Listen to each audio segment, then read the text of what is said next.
Okay, आता आपण ह्याच्यात बघणार आहे difference between book keeping and accountancy. Basically book keeping काय आहे आणि अकाउंटिंग काय आहे याचा फरक त्यांनी स्पष्ट केलेला आहे. ठीक आहे, पॉइंट वाईज जाऊया, सिम्पलच ठेवूया. ठीक आहे, आता पहिला पॉइंट आहे meaning. It is concern with recording and classifying the business transaction. ठीक आहे, आता हे वाचलं. आता it is related with recording, classifying, summarising, analysing, interpreting financial transaction. आता बघा, बुक किपिंग मध्ये काय आहे, फक्त रेकॉर्डिंग आणि क्लासिफाईंग. इथे काय, recording, classifying, summarising, analysing, interpreting. म्हणजे याच्यात जास्त काम आहे, याच्यात कमी काम आहे. ठीक आहे, stage book keeping is a primary stage in accounting. It is the base for accounting. ठीक आहे, apart from primary stage it include secondary stage of analysis and interpretation. आता बुक किपिंग प्रायमरी स्टेज आहे, ही अकाउंटन्सीची primary stage आहे. त्याच्यामुळे accountancy मध्ये secondary stage पण आहे, म्हणजे त्या दुसऱ्या स्टेज मध्ये पण काहीतरी करतात. ओके, आता हेतू काय, objective. Objective of bookkeeping is to keep record of all financial transaction in proper and systematic manner. याचा पर्पज काय आहे की फायनान्शियल ट्रान्झॅक्शनचा रेकॉर्ड ठेवणं प्रॉपर सिस्टमॅटिक मॅनर मध्ये. Objective of accounting is to prepare financial statement and further communicate information to relevant authorities.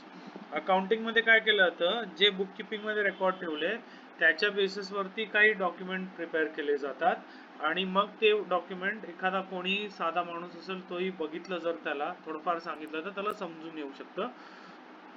तर ते relevant authority कोण, businessman, management, staff, त्याच्यानंतर मग गव्हर्नमेंट, मनी लेंडर्स, इन्व्हेस्टर्स, हे सगळे रिलेव्हंट अथॉरिटीज. ठीक आहे, रिस्पॉन्सिबिलिटी कोणाची रिस्पॉन्सिबिलिटी असते. Junior staff is responsible for keeping records आणि senior staff is responsible for keeping account. हे तर समजलं, ज्युनियर सिनियरचं काय एवढं विशेष नाही. Outcome, bookkeeping basically results in journal and ledger. हे दोन पार्ट झाले. ठीक आहे, आता accountancy is profit and loss account and balance sheet, हे एवढंच समजून घ्यायचं. ठीक आहे, period. Bookkeeping gives day to day details, accountancy gives details of the year, म्हणजे पूर्ण वर्षभराचा देतात आणि हे फक्त त्या दिवसाचा देतात. Okay, analysis. Process of bookkeeping does not require any analysis. याच्यात काही अनालिसिस म्हणजे काही त्याला काही करत नाही, फक्त घेतलं की लिहिलं, घेतलं की. आता बँकेत तुम्ही गेल्यावरती सपोज 50,000 रुपये द्यायचे असतील, डिपॉझिट करायचे असतील किंवा विड्रॉ करायचे असतील, तर काय तुम्हाला विचारत नाही की बा काय काय याचा पुढे काय यूज होणार आहे किंवा काय. सरळ घेतो, तुमच्या अकाउंटला पैसे टाकतो, ट्रान्झॅक्शनची एंट्री करतो आणि तुमच्या हातात देतो.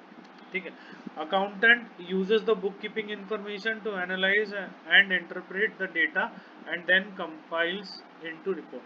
म्हणजे जो काही डेटा आणि डे टू डे बेसिस वरती केलेला असतो त्याला करतो एकत्र आणि त्याच्या बेसिस वरती तो इन्फॉर्मेशन प्रिपेअर करतो.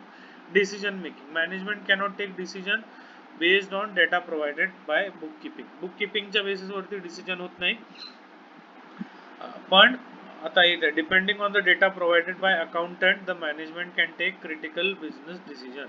त्यांनी बुककीपिंगचाच बेस आहे, त्याच्या बेसिस वरती त्यांनी अकाउंटन्सी केली आणि मग त्या अकाउंटन्सीच्या बेसिस वरती मॅनेजमेंट डिसिजन घेतो. ठीक.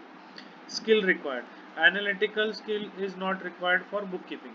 ॲनालिटिकल स्किल म्हणजे काय की बाबा त्याला तुम्हाला व्हेरीफाय करायची गरज नसते. It requires analytical skill. सध्या एवढं ठेवूया. आणि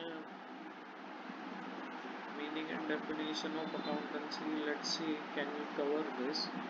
Basis of accounting, no, याला जरा थोडा वेगळाच पाहिजे. So I will just finish this video here and I will get back to you.